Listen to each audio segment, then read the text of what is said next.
গাজায় ইসরায়েলি বাহিনীর হত্যাযজ্ঞ চলছেই। সবশেষ খান ইউনিস, জাবালিয়া সহ মধ্য ও উত্তর গাজার বিভিন্ন আশ্রয়কেন্দ্রে বিমান হামলা চালিয়ে আরও ৩৭ ফিলিস্তিনিকে হত্যা করেছে নেতানিয়াহু সেনারা।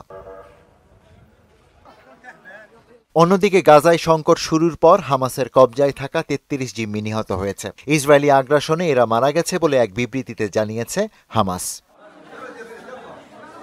এদিকে শপথ নেওয়ার আগে সব জিম্মি মুক্তি না হলে হামাসকে কঠিন পরিণতি ভোগ করতে হবে বলে হুঁশিয়ারি দিয়েছেন নবনির্বাচিত মার্কিন প্রেসিডেন্ট ডোনাল্ড ট্রাম্প। ওদিকে গণহত্যার দায় ইসরায়েলকে বর্ণবাদী রাষ্ট্র ঘোষণা করেছে বিশ্বের অন্যতম প্রাচীন ও প্রভাবশালী বিতর্ক সংগঠন অক্সফোর্ড ইউনিয়ন। যুদ্ধবিরতি লঙ্ঘন করে লেবাননে আবারও বিমান হামলা চালিয়েছে ইসরায়েল। সোমবারের ওই হামলায় দক্ষিণাঞ্চলের তালুসা ও হেরিস শহরে আরও ১১ জন নিহত হয়েছে। গত ২৭ নভেম্বর যুক্তরাষ্ট্র ও ফ্রান্সের মধ্যস্থতায় দেশটিতে যুদ্ধবিরতি কার্যকর হয়।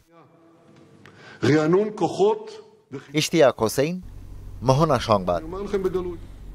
সুদবিহীন ব্যাংকিংয়ে আত্মশুদ্ধির পথ এনআরবিসি ব্যাংকের ইসলামিক ব্যাংকিং আল আমিন।